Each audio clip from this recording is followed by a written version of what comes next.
Good afternoon, and welcome to Practical Web Cache Poisoning. Have you ever been working away and just noticed something that wasn't quite right and thought, that's strange, but that's rather complex. I think I'll just deal with that later on, when I have more free time.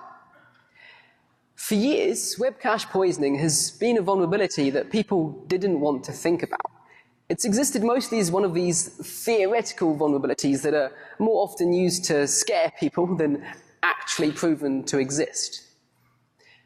And for years, I lived in fear of web cache poisoning and its notorious complexity, but I recently found myself in a situation where I had no choice but to try it and discovered that actually, web cache poisoning is wonderful. So today, in this session, I'm going to share with you practical tools and techniques to detect, explore, and exploit web cache poisoning. I don't normally share the story of how I got started on research because it's generally pretty dry, but this one time I'm going to make an exception. I started out about a year ago with a simple plan and a lot of optimism. I wrote this tool to find hidden query parameters called ParamMiner.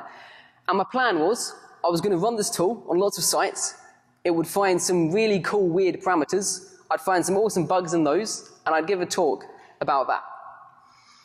And it started off quite well. I found some quite remarkable query parameters, like this one here. But the next step just went horribly wrong. The most interesting thing I could find in these query parameters that was actually serious over and over was boring old reflected cross-site scripting, which is not something that I really want to give a talk about. And so I thought, okay, well, this hasn't worked out, but maybe all the cool vulnerabilities are actually hiding in cookies. So I hacked up my code to guess cookie names as well, set it running, and found something that looked super promising. And about 8 hours later, I got absolutely nowhere and had to admit, actually, that was a waste of time as well. And at this stage, I only really had one option left, which was to once again hack up the code and this time make it guess HTTP headers. So I did this, and I set out guessing headers and found loads of weird and wonderful headers. And yet, once again, in these headers, I found nothing but cross-site scripting, which I was pretty sick of at this point. And cross-site scripting in headers is even less interesting than normal reflected XSS because there's no way for me to make someone else's browser send a header across to me. There was only one tiny glimmer of hope, which was that some of these servers that had XSS in their headers used caching, and just maybe I could use their caches as an exploit delivery mechanism for my header-based XSS. So I tried this as an absolute last resort, and quite surprisingly, it actually worked. So first I'm going to talk about what cache poisoning is and how you can find it. Then I'll demonstrate cache poisoning on a bunch of well-known websites and show what goes wrong and what goes well. And then I'll also do a live demo on a very well-known piece of software and talk about how not to get your cache poisoned. And then finally wrap up and take 5 minutes of questions. So, first of all, a bit of context as to this presentation. In this presentation, I'm not going to be talking about browser cache poisoning. Browsers have built-in caches. These are client-side caches. And from a security point of view, from a cache poisoning point of view, they're not that interesting. So I'm not talking about those. I'm talking about server-side caches. Also, web cache poisoning is not web cache deception. Web cache deception is a really cool technique that was there was a Black Hat presentation on it last year, and it's about tricking caches into storing sensitive information belonging to users so that the attacker can get access to it. Web cache poisoning is about using caches to save malicious payloads so those payloads get served up to other users. So it's kind of related but the inverse, and the way you exploit them and find them is completely different. Also, this is not about web cache poisoning using response splitting or request smuggling. These are both cool techniques that will get you cache poisoning in the right circumstances, but a lot of the time they don't really work and they're not the topic of this presentation. Finally, and most importantly, practical web cache poisoning is not theoretical. Every example I'm using in this entire presentation is based on a real system that I've proven can be exploited using this technique. So, first let's take a very quick look at how caching is supposed to work. Here, we've got 3 users fetching the same resource one after the other. This resource might be an image or a JavaScript file or even just a HTML web page. And when the cache sees this resource being fetched for the first time, it saves a local copy of it, which means it can then serve that copy up to other users without having to communicate with the backend server, which speeds the website up and everyone's happy. Our objective with web cache poisoning is to send a request to the server that causes a harmful, malicious response to come back to me, and then we want the cache to save that and serve it up to other users. The first step to achieving this is to ask the question, how does the cache know that those first 3 users are all fetching the same resource? It can't be doing a full-on byte-by-byte comparison on their HTTP requests, because HTTP requests are full of all kinds of junk. For example, if those users had different web browsers, the user agent header would be different, so the caching wouldn't really work. Caches address this problem with the concept of cache keys. They say, we only care about certain parts of the request, generally just the host header and the request line. So this is all that the cache does a comparison of to work out if 2 requests are accessing the same resource. And that's all well and good, but it leads us on to the next question, which is, well, what happens if there's something important and it's not included in the cache key? This is where things start to get interesting. So here we have 2 requests to the same website, to the same URL, to retrieve a white paper, but one of them is trying to fetch it in English and the other one is trying to fetch it in Spanish, thanks to this language cookie. And that's absolutely fine, and that will work just great until you put a cache in front of this website. Once you do that, it will break because the cookie header is not part of the default cache key, and so the cache is completely oblivious to this language cookie. And that means that if the English user were to fetch this white paper first, they would accidentally poison the cache with the English version of the white paper, and all the users of other languages would end up receiving the white paper in English. And by itself, well, obviously that's just a harmless nuisance. But this is the behavior that we're going to turn to our advantage. In effect, everything that's not part of the cache key is part of the cache poisoning attack surface.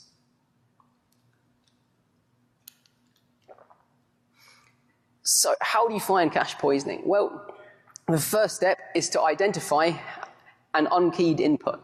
So probably a HTTP header or a cookie. And I'm releasing the tool Param Miner as an open source tool that works in the pro and free versions of Burp.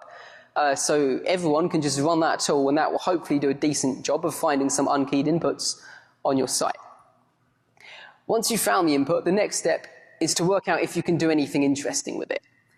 If genuinely all you can do with this input is change the language, like in the example I just showed you, well, that's pretty boring, right? That's not really worth following up on. But a lot of inputs can be used for more interesting stuff. While you're doing these 2 steps, it's absolutely crucial to specify a random cache buster, a parameter that changes its value on every request. If you don't do this, then you risk getting a response from the cache rather than from the backend server. And that will effectively make any unkeyed inputs that you're sending completely invisible. I think that this is why cache poisoning has remained so low profile for so many years, even though once you know how to do it, it's actually pretty easy. Once you found your unkeyed input and established it has some kind of exploit potential, the next step is just to try and get it saved in the cache. And you may find that's already happened, because it's kind of the job of caches to save stuff, so they can be quite aggressive about it. But if your response hasn't been saved in the cache, then you'll need to fingerprint the cache rules, because they may be saying things like, we're only going to cache responses with certain file extensions or certain status codes and so on. And then you'll just need to trawl the app to find the target page to find a page that fulfills the conditions that you can poison. During this step, it's important to have a static safety parameter. I'm going to talk more about that shortly. And that is pretty much all the theory of cache poisoning. So, let's take a look at what happens when we apply this methodology to some real websites. Now, part of the goal of the section is just that I want to show you that cache poisoning does work on real sites, but I've chosen these specific examples to show you some of the challenges you may run into with cache poisoning and give you some ideas as to how to deal with those challenges. As usual, I've only targeted sites that have bug bounty programs, and all the specific examples I'm showing you here have been fixed, but the techniques still work on many other websites. I've exploited targets with all of the caches that you can see logos of here, and ultimately I think basically all caches can potentially be poisoned using this technique, because it's a design flaw in caches rather than an exploit for a specific caching system. So, to begin, we're going to take a look at the homepage of Red Hat, popular Linux distribution. Now, if you look at the homepage, you might think this doesn't look very promising, because we've got this cache control no cache header that explicitly says don't cache this. And also, there's no other headers that suggest that this site is actually using caching. So it would be tempting to give up at this point, but that would be a mistake because headers will lie to you. So if you run param miner on this and tell it to guess headers, it will quickly find that the X-forwarded host header is reflected inside a particular piece of HTML. And so that's our unkeyed input, right? And the next step is just to see, well, what damage can we do with this? Now, what do you think the most obvious attack to try here is? It's cross-site scripting, right? And sure enough, we can break out of that input and inject arbitrary JavaScript into the response. Now, by itself, this is useless, right? Because we're only exploiting ourselves. We are 100% relying on their cache to deliver this exploit to genuine users.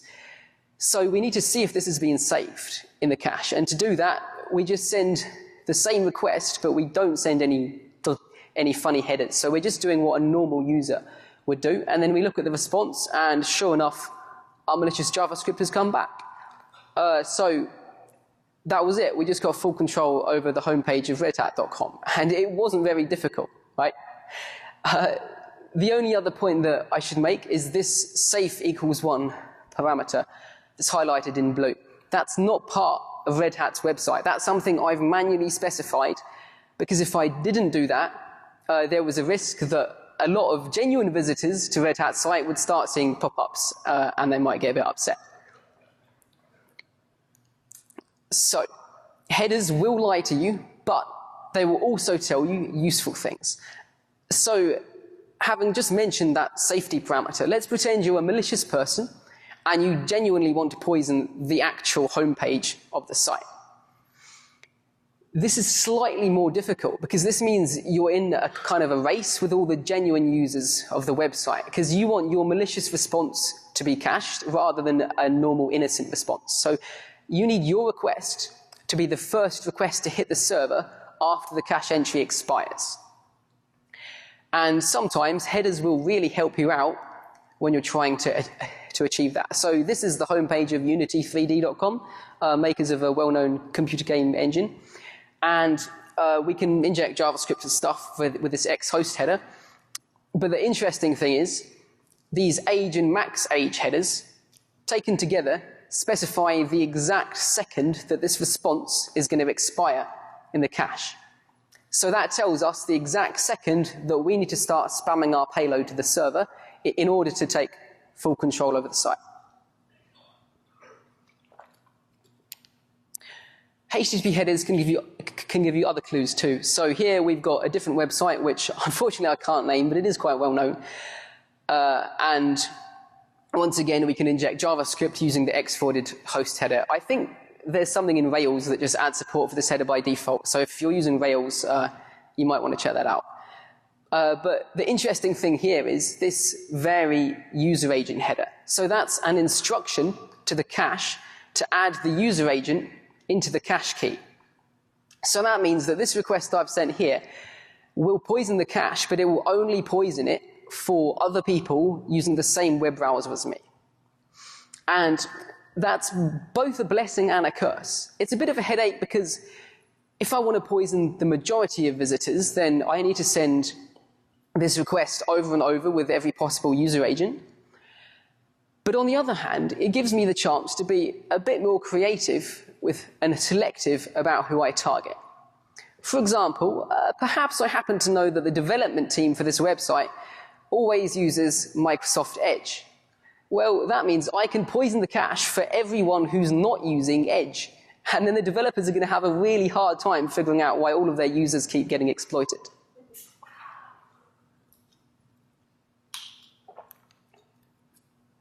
Okay, so I've looked at 3 websites, and in each case, the poisoning has been done using basic reflected cross-site scripting. Although through the cache poisoning, we've escalated it to stored XSS. So it's still serious, but it's not always that easy. On this website, catalog.data.gov, the X-forwarded host header is reflected inside this data site root attribute. And they're encoding this input, so we can't just break out and inject HTML. To exploit this, we need to figure out what this attribute is actually for. So to do that, I set up a header injection rule in Burp, so it would just add this X-forwarded host header to all of my traffic.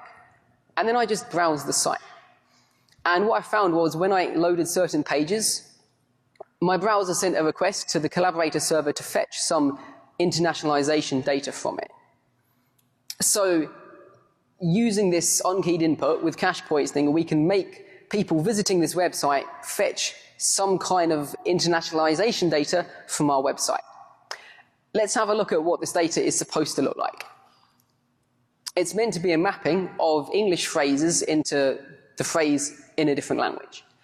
And the translated phrase is just concatenated into the DOM. So what we can do is tell everybody, use our translation file. And then we can make our own custom translation file that translates English phrases into malicious HTML that exploits users. So the end result of this is that if anyone views a page on that website that has the text "show more" on it, then my exploit fires. And this is this thing where you serve up malicious JSON by tricking the site into requesting JSON from your website is a really common pattern with cache poisoning. Now, after that exploit, I forgot to delete the header injection match and replace rule in Burp. And a few days later, when I was just tidying stuff up and closing everything down, I noticed a really weird request had hit the collaborator server. So the null origin is quite rare by itself, but at this point, I'd never seen a lowercase origin header coming from a browser before. And it definitely didn't look like this request had come from data.gov. And investigating, it turned out that it came from a core Firefox feature called Mozilla Shield. So this is a system for silently installing extensions in the background for research and marketing purposes. It's turned on by default in Firefox, and you may have actually heard of it because they hit the news last year when they installed a Mr. Robot extension on a lot of systems, and it was meant to be invisible when it wasn't, and some people got upset. So when you open Firefox, it sends this request, which is to fetch a list of URLs that contain recipes, and the recipes specify what extensions should be installed. And it also resends this request like every 30 minutes or something like that. But that's fine, but of course for me, Burp had injected this header, X-forwarded host, and that had overridden the URLs in the response. And they were using caching and that header wasn't in the cache key. So the end effect was I could make every Firefox browser on the planet connect to my system to fetch this list of recipes which specify what extensions to install. So that's pretty cool. That's like 15 million browsers or something like that, right? So that raises the question, well, okay, what can you do with these recipes? Now, unfortunately for me, Mozilla was smart enough to sign these recipes. So I couldn't just make my own malicious extension and then install that on 50 million computers. But what I could do was replay old recipes. So for a start, I could reinstall the Mr. Robot extension on everyone, which would have been hilarious. But more practically speaking, I could look through all the extensions that had ever been supported by this system, find one with a known vulnerability, and then basically forcibly inflict that vulnerability on every copy of Firefox worldwide. Also, there were some unsigned versions of these recipes which aren't used by Firefox, but they are apparently used by Mozilla's back-end recipe development infrastructure. So I could potentially have used that to gain access to that infrastructure, got hold of the signing key, and then got my 50 million browser botnet. They patched this one remarkably fast when I reported it.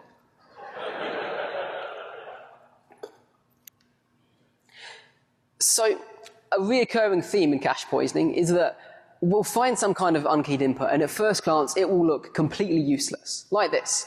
X-forwarded host header on this website of a well-known computer game that I can't name.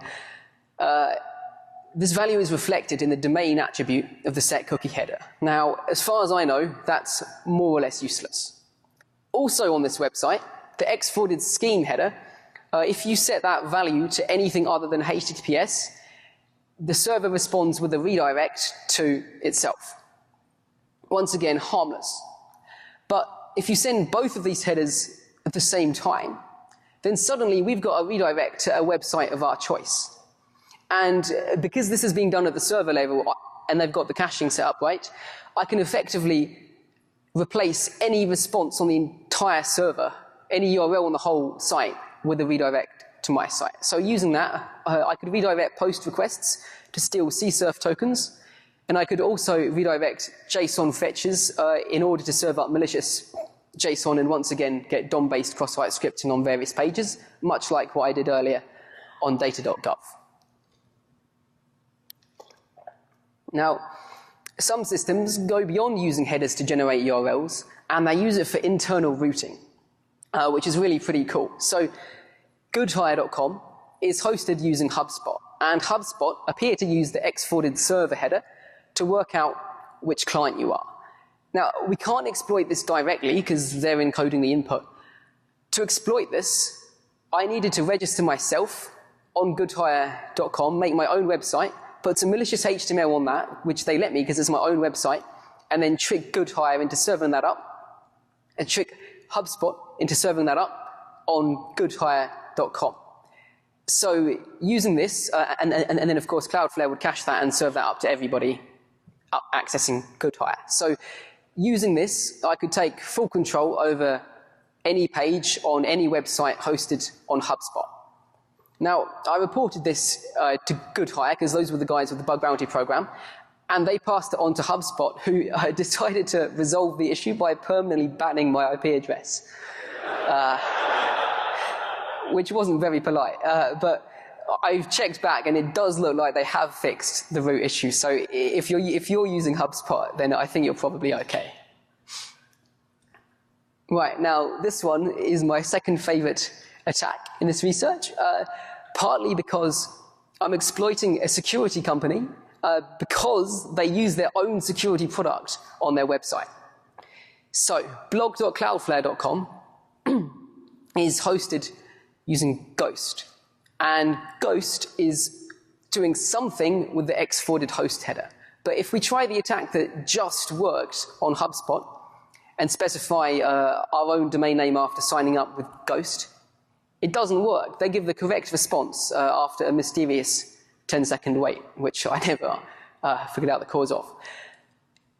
To exploit this site, we need to kind of hit a different point in Ghost's stack. And we can do that by, instead of specifying our custom Ghost domain name, we can specify our Ghost subdomain, which triggers a redirect to our custom domain. So using this, I could replace any response on that site with a redirect to my domain. However, when it came to getting this stored in the cache, things got a bit tricky because Cloudflare's site was configured to only cache things with certain file extensions. So I could redirect images, which was kind of funny. I could just hijack any images on any of their blog posts. But when I tried to do something useful with it and hijack JavaScript, I ran into quite a significant problem, which is that this redirect that Ghost was issuing was using the HTTP protocol rather than HTTPS. And that means that browser's mixed content protection kicks in and blocks this redirect, effectively completely preventing my attack from working. Now, I spent ages trying to find a way around this, and I was even considering just contacting Ghost support and just asking them to change the redirect to HTTPS. But there were obviously some minor ethicals with that plan, so I didn't go ahead with that in the end. What I decided to do instead was to try and crowdsource a solution. So I built a replica of this mixed content problem, and I stuck it in my online hacking game. And then I tweeted saying, here's a challenge, there's no known solution, and the first person to solve it will get half the bug bounty. And that led to a great community response and 2 solid solutions. The first one was someone found that in Safari, if the website you're redirecting to is in Safari's strict transport security cache, then it will get automatically upgraded to HTTPS before the mixed content protection block happens. So that means I can exploit Safari users. Also, someone then found in Microsoft Edge, if your response sent over HTTP is a 302 redirect to a HTTPS URL, Edge will just follow that and execute it, which is great for me. So that means this exploit will work on Edge users as well, and it's also a full mixed content bypass for Edge. So if there's any Microsoft people in the audience, you might want to look at that one.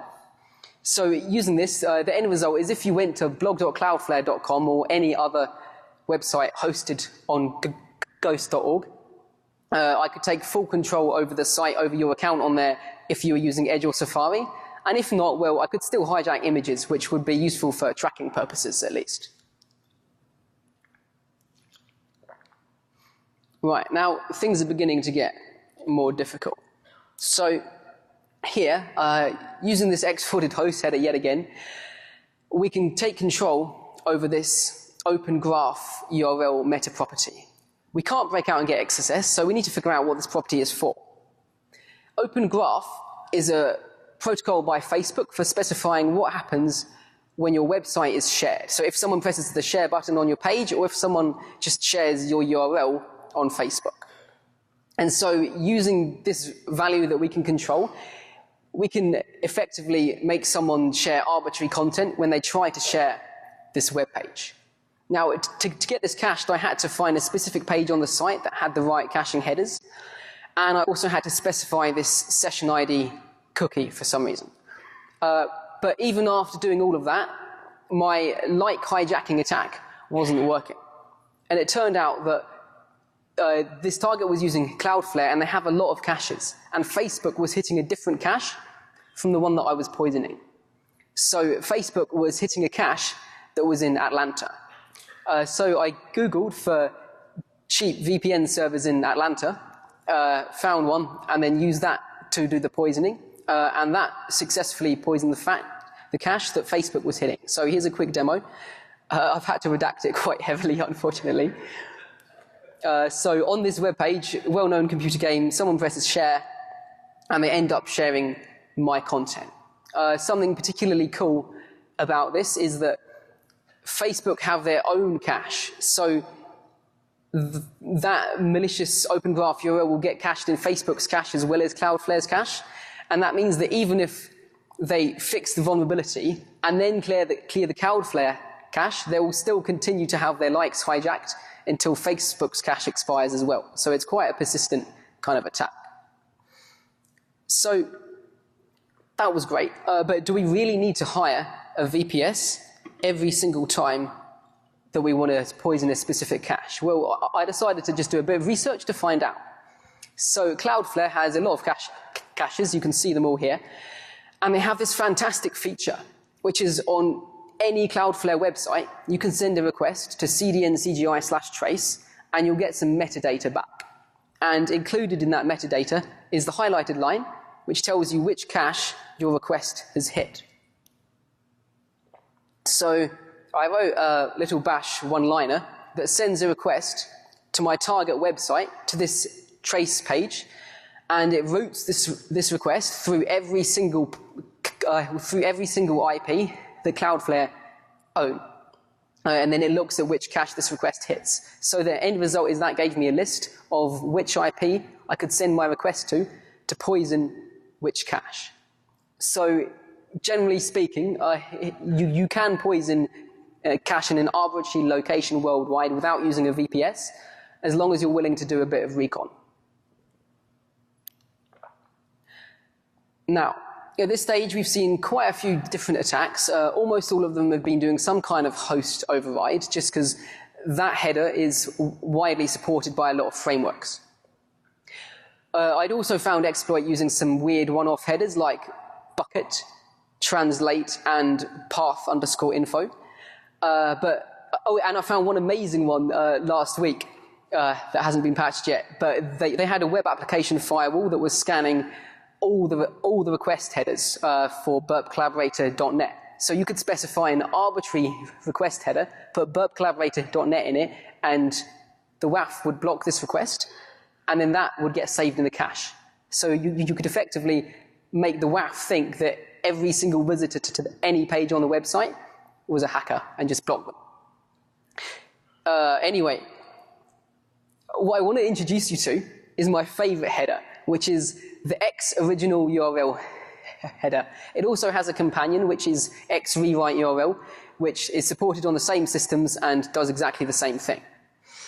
This header overrides the path that's used by the server. So even before we get into cache poisoning, it's really quite useful because, for example, on Unity's website, they're my favorite example, if we access /admin, they've got a front-end server that blocks that. But if you put /admin in the X original URL, their front-end server doesn't see this header and lets it through. Now, the reason this header is so awesome is because it's supported by an unbelievable number of systems. I originally spotted this header on some targets that were running Drupal 8, and when I reported it to Drupal, the developer was like, "What is this header? I've never seen this before, and I can't find any references to it in our code base." And it turns out Drupal 8 is partly built on Symfony, and Symfony has this header in it. But the only reason that the Symfony framework has this header is because it comes from Zend. So I think if in effect, if you're using any framework that's built on a framework that's using Zend, you end up supporting this header. So let's have a look at what we can do with it. Here, so if the target is using an external cache, like Cloudflare, like every example I've shown you so far, then we can replace any path on the server with the response to any other path. So, for example, on store.unity.com, we can't do anything with the query because the query in that header is ignored. But we can swap the paths around. So the effect of sending this request to their server is if someone tries to fetch the Unity for Education page, they get the Unity for Gambling page, which looks like this.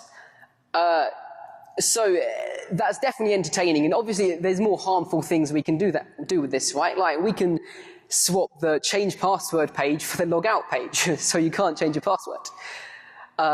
But to really prove how dangerous this header is, I need a case study.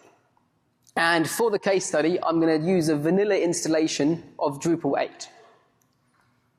So Drupal 8 also has an internal cache, which is enabled by default. And this cache is aware of the X original URL header. So we shouldn't be able to do internal cache poisoning with this header, right?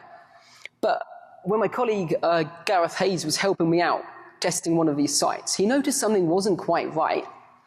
and eventually figured out that Drupal's internal cache has a bug in how it handles this X original URL header, probably because they don't know that the header exists.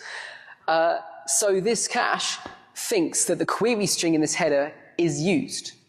So what we've got is kind of the inverse of what I just showed you. So now we're doing cache poisoning on a Drupal site that does not have an external cache. We can't do anything with the path, but we can effectively replace the response to any query string with the response to any other query. So the end result of sending this is if someone does a search for kittens, they get search results for snuff. And that's obviously, that example is not that great, but this is really quite powerful by itself. But for generic mass exploitation of Drupal sites, we need one more ingredient, and luckily Drupal provides. So Drupal has this feature on any response that's a redirect. If you specify a parameter called destination, you can override the destination of the redirect. And they do some filtering and stuff to try and make sure this isn't redirecting you to an external site, but we can bypass that fairly easily. So by itself, this is just an open redirect, right? It's nothing. But now we've got all the ingredients that we need to really have some fun. So business.pinterest.com uses Drupal.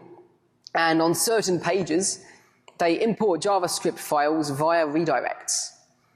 So what we can do is we can use internal cache poisoning to change the parameters on this JavaScript import. And using the ability to change parameters, we're going to inject the destination parameter. And the end result is that when someone loads any of these pages on business.pinterest.com, these pages that are meant to be completely static, they end up importing JavaScript from my website, and I get full control over their account.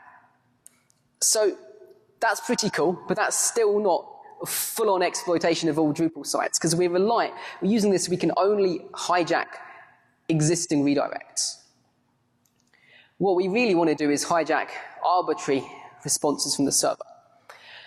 Now, in every example that I've shown you so far, we've poisoned the cache in order to exploit the end user, the victim. But Drupal is generally used with two caches. You've got this internal cache that's turned on by default, and then every example of it that I've seen in the wild has also had another cache like Varnish, because if you don't have something like that, then it's incredibly slow. So what if the victim of the first cache poisoning attack is the other cache?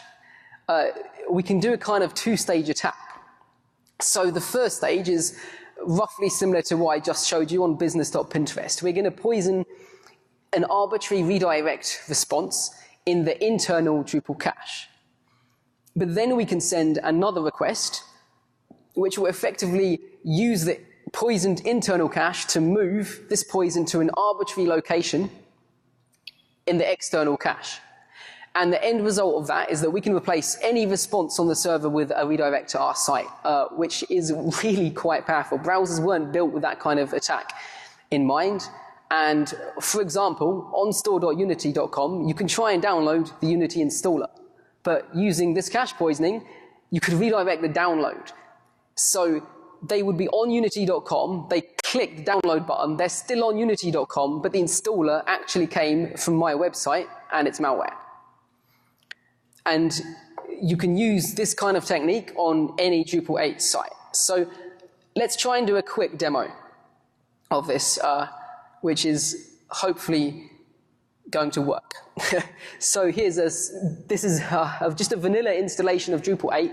The only configuration I've done is I've turned on caching and I've put a Varnish cache in front of it. So first, let me just quickly show, if you right click and tell ParamMiner to guess headers, then that will find some headers, hopefully. And also, as of about now, there's an update to Burp, so the active scan will also find this stuff. Let's see, okay. Well, the active scan worked anyway. So here we can see that that's spotted that, and ParamMiner will probably find the headers eventually, but it's trying millions and millions of headers, so it does take a while sometimes. So let's try and do this attack on it. The first thing you need to do is just find a redirect. So we have one right here. And then we're just going to take that path, and we're going to hit it using the X original URL header at this destination. So now we're trying to poison the internal cache. And that seems to be working, and we've poisoned that URL on the internal cache. And so what we're going to do now is try and shift this poison into the external cache. So we're going to leave this header exactly the same, but change the path. So we should get the same response, hopefully. Yes, great. So now the cache at that point should be poisoned in Varnish. So now we're going to resend this request as a normal user would, and it looks like it is poisoned. So now if I just go to this website and press the login button, then with a bit of luck, yeah, we end up on my hostile website, which just has a replica of the login page, eagerly waiting for your credentials.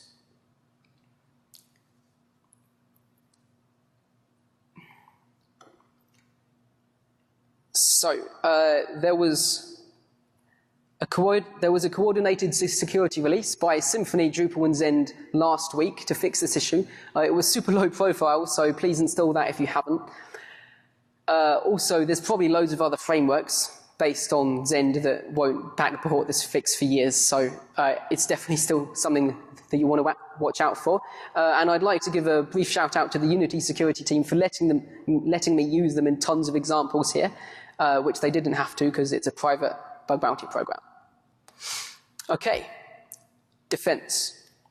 The best defense against cache poisoning is obviously not to use caching. That might sound like unrealistic advice, but I think some people, they might do something like, I'm experiencing a DDoS, I'm going to sign up for Cloudflare. And they don't actually particularly need Cloudflare's caching, but it's turned on by default, so they end up vulnerable to cache poisoning. So just turn it off if you don't need it. Regardless of whether you're intentionally using caching, though, some of your visitors may be going through servers that are doing caching. So everyone should avoid unkeyed input. Avoid taking input from HTTP headers and cookies as much as possible. And also audit your application with Param Miner to see if you can find any unkeyed inputs that your framework has just sneaked in support for. If you find them, the best thing to do is just to disable these. But if that's not an option for some reason, you may be able to configure the caching layer to automatically strip the headers. And as a last resort, well, if you need this header, you can always add it into the cache key, which effectively means that it can't be used for cache poisoning. So you can grab the white paper online. Param Miner is open source. You can grab that too. And also, for the first time this year, I've built an online cache poisoning challenge in my hacking game, so you can have a shot at that to get some practical experience with it without accidentally taking out any websites. So the three key things to take away are that header-based input is inherently dangerous, frameworks can hide lethal functionality, and cache poisoning is not theoretical. I'm going to take 5 minutes of questions now. If you've got any more after that, feel free to come and speak to me at the back or just chuck me an email. Don't forget to follow me on Twitter. Thank you for listening.